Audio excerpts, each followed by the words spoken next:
Minnesota. This is Christie Thompson with Christie Legal. I am a divorce and custody mediator and paralegal for Minnesota.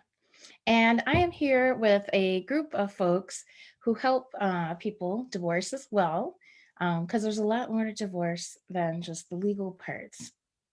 And so, as far as the legal parts go, when you divorce, the first thing you guys need to do is divide the assets. And that doesn't mean that you necessarily divide each asset. It means that you take the assets as a whole and you make sure that each of you walks away with about 50% of the total value. Somebody wants the house and somebody wants the money in the retirement funds.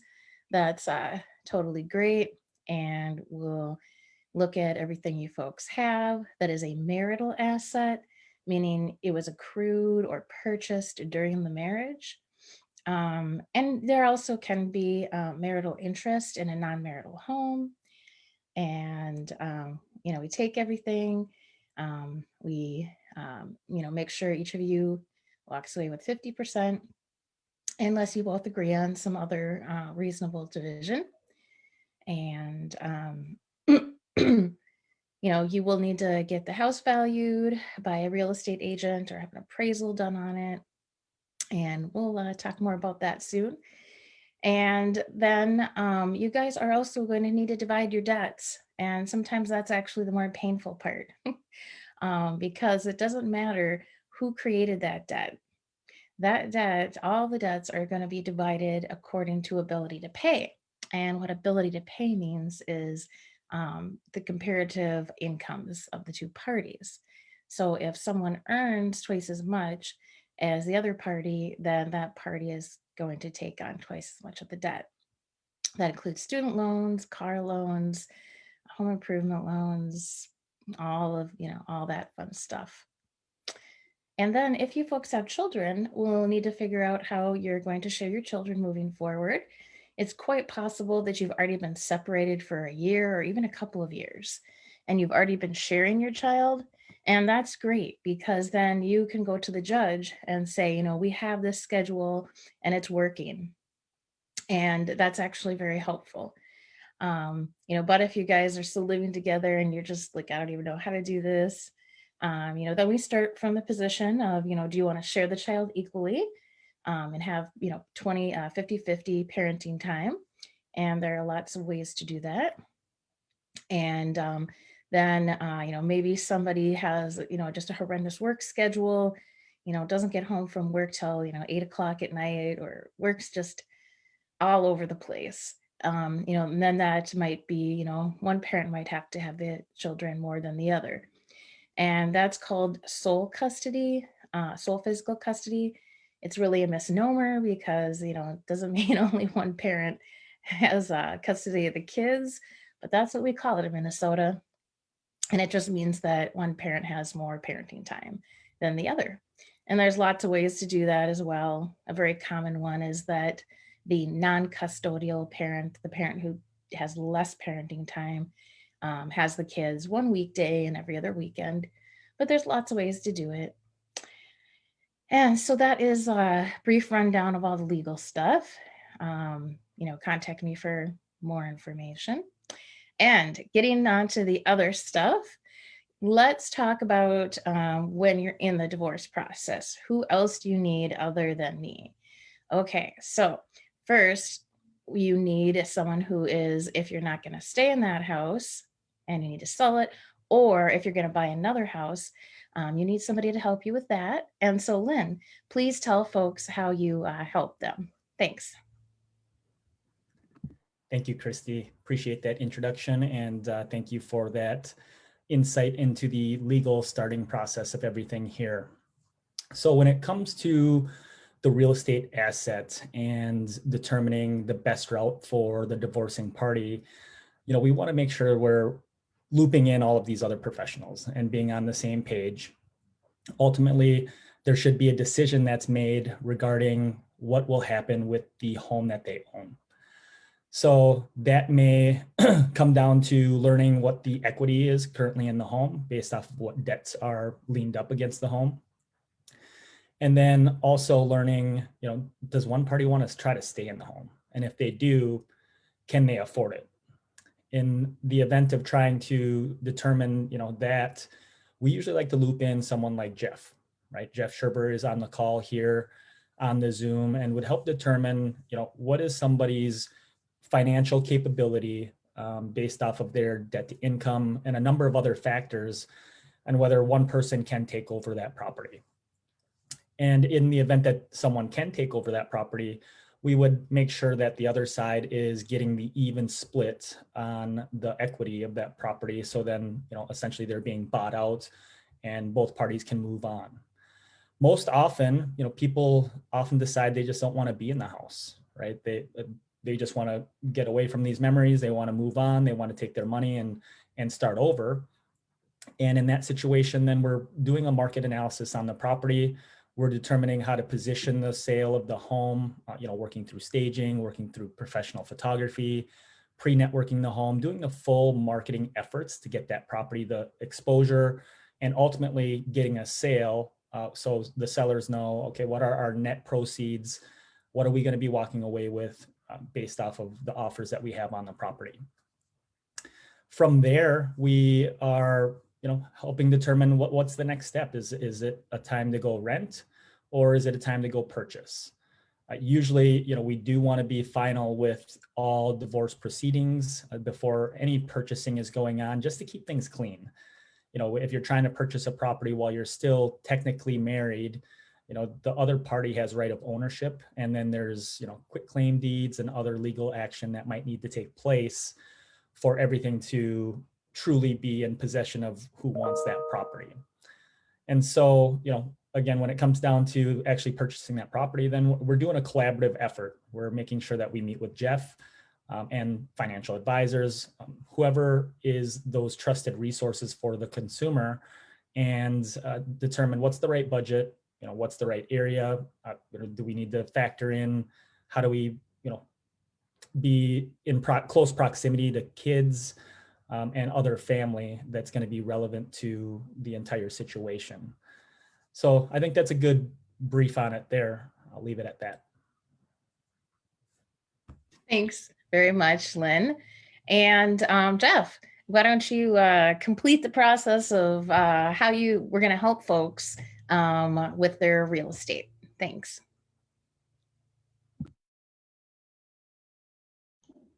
Thanks, Chrissy. Yeah, I'm Jeff Scherber. I'm with Summit Mortgage. Excuse me.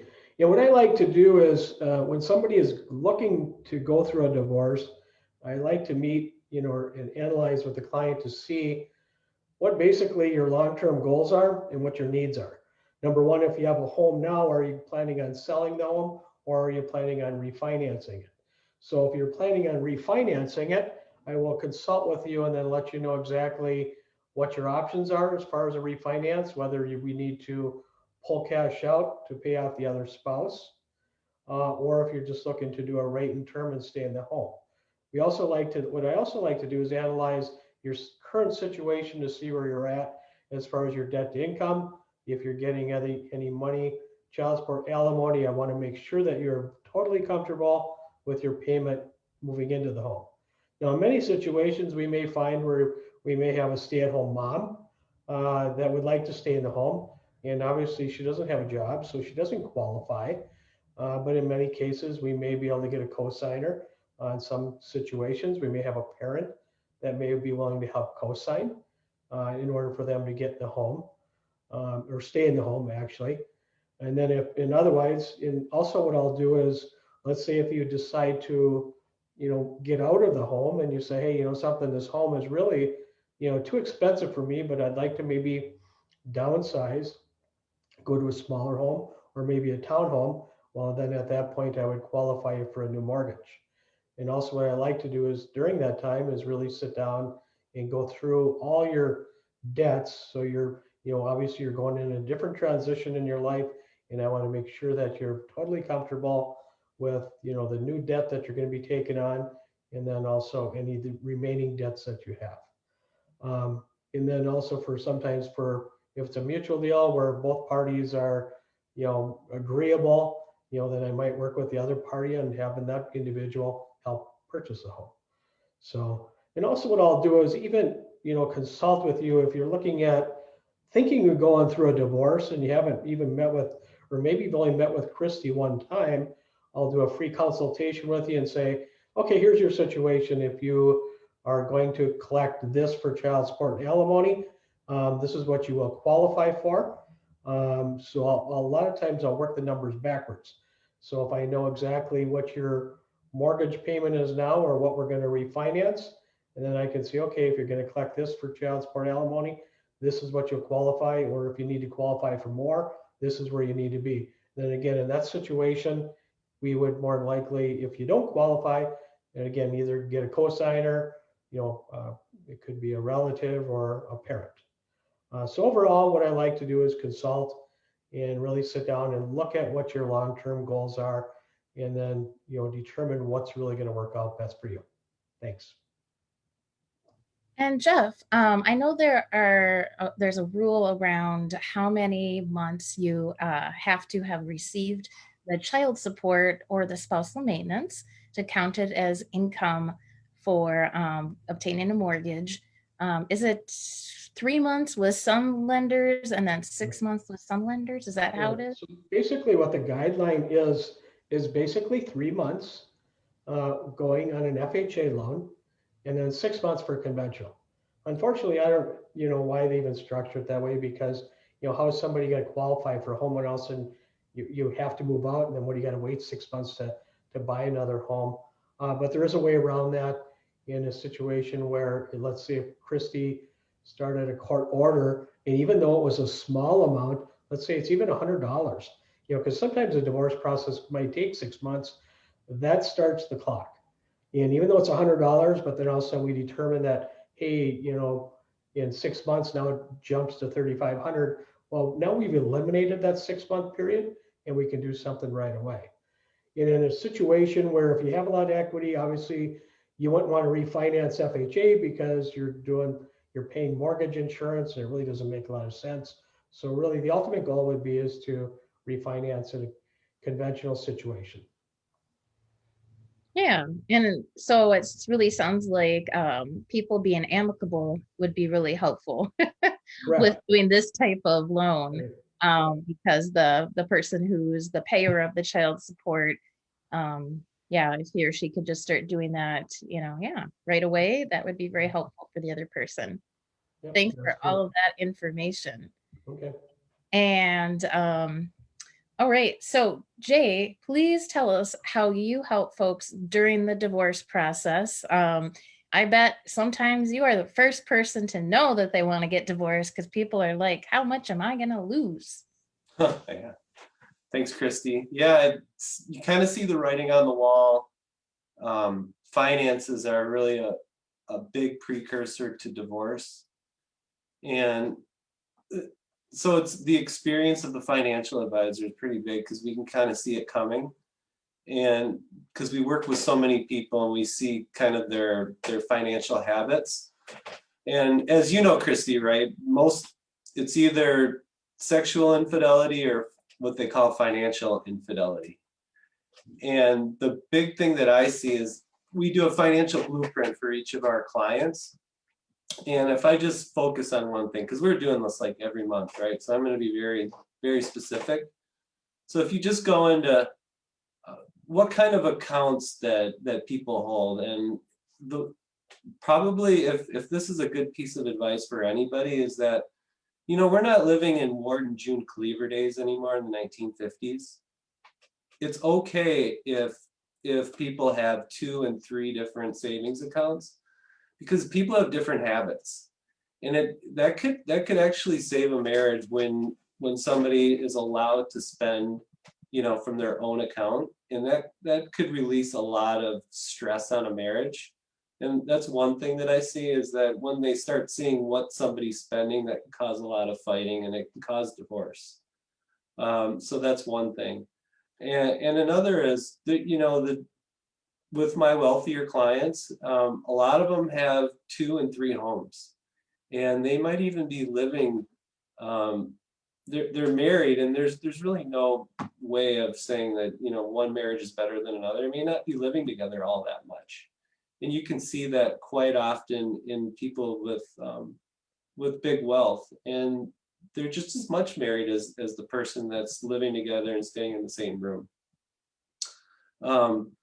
So it's good, not to carry that judgment, and sometimes I've actually sat down with people and they've worked it out, because they've really learned that, each relationship is unique. And if they decide to stay together or part ways, most of the time it's been pretty amicable. And when you lay it out in such a way that they can see it all on one page, it's really powerful. And then they can have that discussion about habits. And when we do a financial blueprint every single year, we can see where the money's going and why it's going, and they can have an open conversation.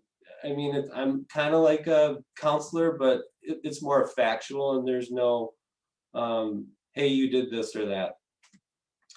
And then we just get into the overall picture. Like, if they decide to divorce, then I understand how to unravel the IRAs and the 401ks and following the divorce decree. That's really my job.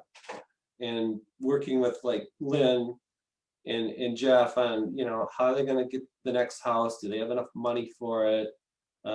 Josh in the estate planning is, because that's out of my realm. I'm sort of the quarterback for the whole thing. And yeah, that's probably a good place to stop, because I keep going. But a good thing is for people to understand is, don't judge yourself on how you set up your marriage. Some things can be salvaged, and if you can't, don't bring it into the next marriage. That is so true. Don't bring it into the next marriage. I didn't expect to hear that from a financial advisor, but yeah, because there is a statistic that if your first marriage is 50% likely to end, your second is 60%, your third is 70%. So clearly we need to learn things and not, figure out, what our part was in the marriage ending, and yeah, not take it into the next marriage. Yeah, I mean, you have a 30% bigger chance of being divorced if you have financial stress. So if you can relieve that with strategies of how to set things up, even after the fact, maybe that can relieve some of that pressure and you can figure it out. Yeah, I would say most of my clients have grown apart, just kind of, they don't hate each other, but they're just like, I don't love you anymore. Or somebody is out of control with the money and the other person is not cool with it. All right. Well, thanks guys for telling us how you help folks during the divorce process. And now let's talk about after the divorce process. And Jeff, could you please tell folks how you help people? Like, some people might not have qualified to take over the marital homestead or qualified to get their own house post-divorce. So how can you help them obtain a mortgage in the future?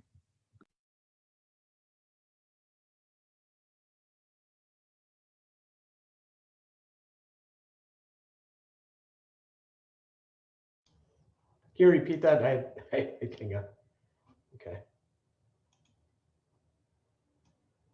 Go ahead. What was your question, Chris?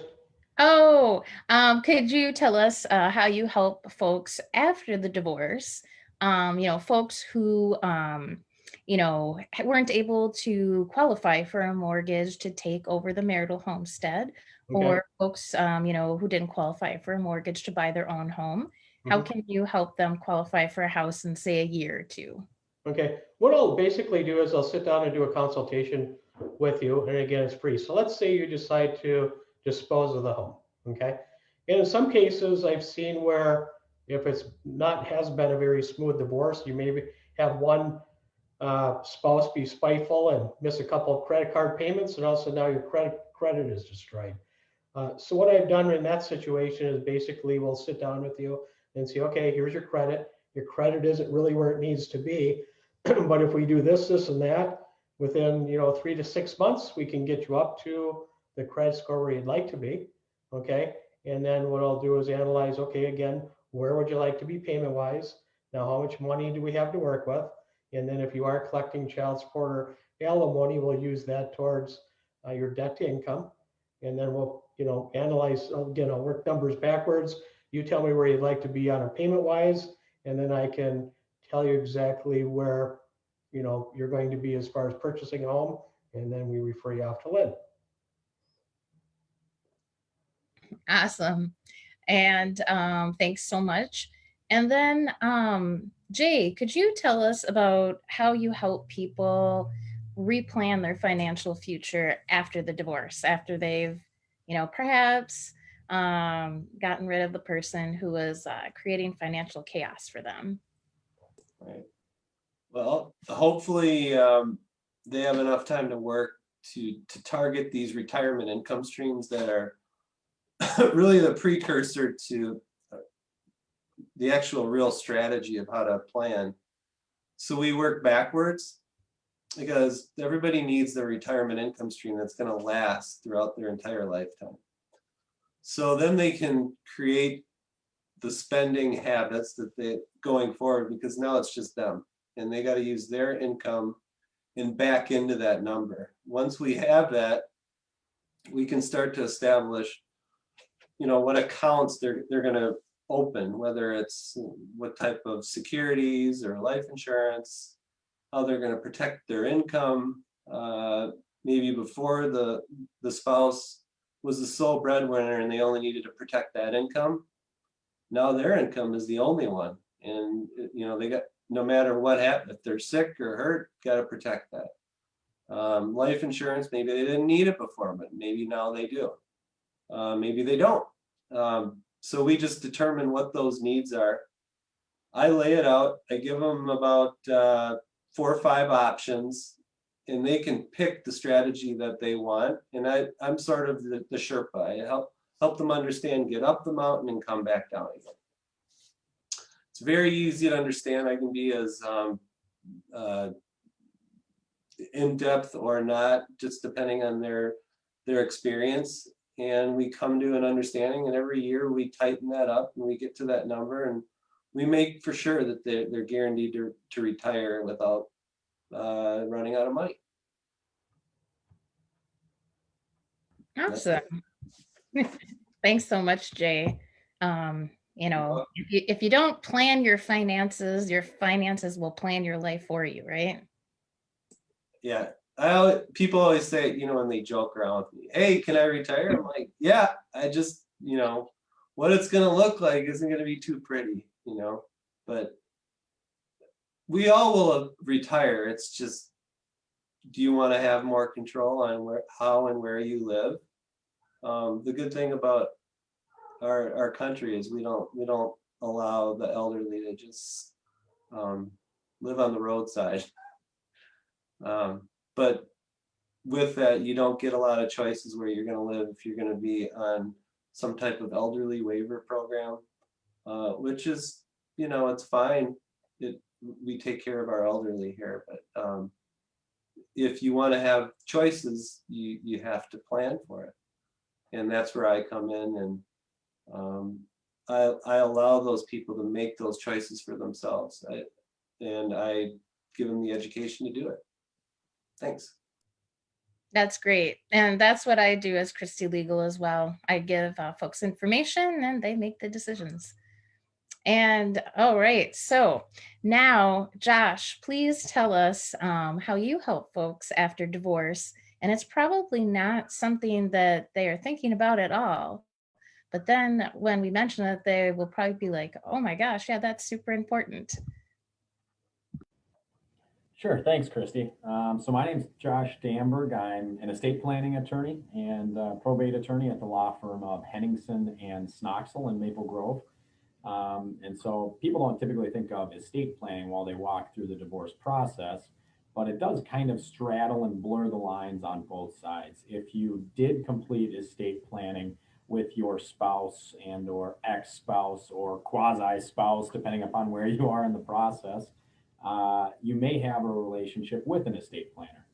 And the unique thing in my space is that that attorney can only represent the spouses while their interests are aligned. So basically, one attorney is supposed to represent one individual, or if it's a married couple, those aligned interests. When those interests separate and break, that relationship actually is severed. So each person needs to go out and find, hopefully, one of them, their own estate planner, which is where I could come in. So after you get past that, as you initiate the divorce process through Christie, a couple things happen. If you have wills and incapacity documents like powers of attorney or healthcare directives in play, they are impacted differently. So your will is impacted in the fact that your ex-spouse is probably named in that document, but until the divorce is finalized, those pieces remain intact. So your will is not automatically changed or revoked by initiating the process. The only way your will is impacted is if the process is finalized and there is an order from the court. So that is something that should be known by all divorcing parties. If we're talking about incapacity documents, powers of attorney, and healthcare directives, then it's a little different story. Then that spouse that you're divorcing, their rights and abilities to act on your behalf are impacted as soon as you initiate the process.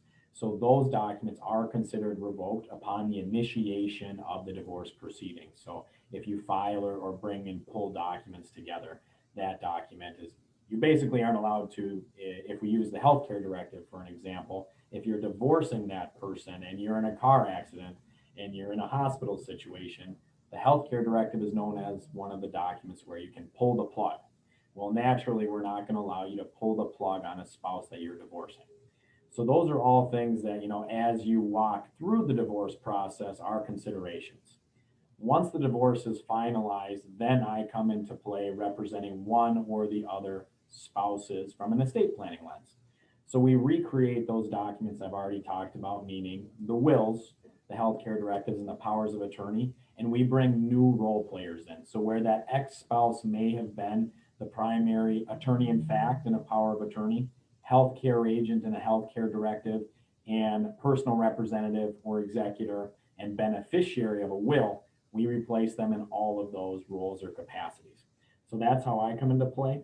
I also kind of help balance what the divorce decree says in relation to your estate plan. So it's not uncommon where we have minor children, where the divorce decree, the order from the court says one of the spouses must obtain and keep life insurance policies or have other assets that are designed to support those minor children or fund the spousal maintenance during the minor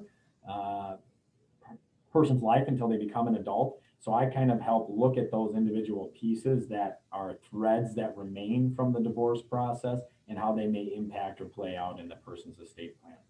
So I'm kind of involved in all of those pieces, and that's really the role that I play.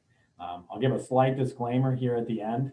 I'm wearing something logoed for the Minnesota Wild. I'm a huge hockey fan and there's a game tonight, but I am not affiliated with the Minnesota Wild, just an estate planning attorney. That's funny. I never even thought about that. I didn't even see your shirt because I'm so used to seeing sports stuff because you got all the sports stuff behind you. So it didn't even went right over my head. And yeah, that is an important thing that I learned. You'd think I would have learned it a long time ago, but I only learned about a year ago, is that as soon as you're starting the divorce process, that power of attorney document is revoked, and so that person can't pull the plug on you. But there are some situations where you actually, if you're really amicable, you might still want that person to be your power of attorney. You just, you still really trust that person. And in that situation, Josh, you need to, you do need to have like a new one created, correct? Is that right? Still? Yes. So exactly like what you're saying, the divorce proceeding itself revokes or terminates the incapacity document, the power of attorney, or the healthcare directive. So if it is amicable and you still want that individual to play that role, you should reaffirm that and have a document dated post-divorce decree date. So that you're kind of ratifying that wish to continue. And actually, you made me think of one other quick point I'd like to make that I realized I didn't touch on, and that's guardianship. So one huge thing post-divorce is who is going to have custody of the kids. And you work with Christie to kind of identify who's going to have custody, who's going to have visitation, what that schedule looks like. Where I come in with that is a will is the only document that can dictate custody of minor children. So if your spouse retains their ability, their parental rights, your will cannot change or alter that. So that's one kind of huge thing that I address with post-divorce individuals, is that your will cannot remove those rights from your ex-spouse. If the court terminated those rights, sure, then we can talk. But the idea is, if I pass away and I had custody of my children, but I have an ex-spouse, the biological parent, that person is naturally going to be their guardian upon my death. If they predecease me, then my will can come into play to say, okay, I want it to go to my siblings, or I want my children to go to my siblings or my parents, etc. But you can only limit and change guardianship in very certain circumstances. Yeah, that is an excellent point. And so, if you pass first, before you pass, you're going to have a conversation with people who are important in your life, and you're going to want to tell them, like, say your ex is a hot mess. You're going to say, sorry, I don't know what else word to say that's not a swear word. You're going to say to your parents, your best friends, like, if I pass and the kids are under 18, I want you to get, third party custody of the kids. And you're going to need to contact a family law attorney for that. I don't do that kind of thing. And so your parents or your best friend or whoever is going to need to start a court process to get custody of the kids from your ex. Your ex probably will still have parenting time and all that. But if you think it would be in your best interest for somebody other than your ex to have the main custody and parenting time with the kids, it's a whole nother court case. And you have to prove that the other parent is unfit to be the main parent, and that your parents or best friend is more fit to be the parent.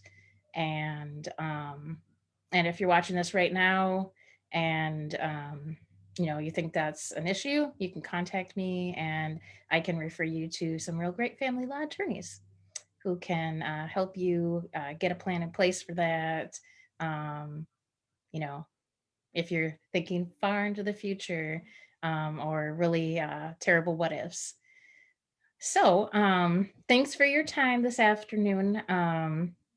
And I don't see any questions on the Facebook live feed, but all of us offer a free or no cost initial consultation. So if you have any questions about anything that we've said or anything to do with the area in which we work, please contact us. Our contact information will be in the post very shortly. We love to educate people because education is power. And I hope you guys have a great rest of your sunny Friday. Thanks.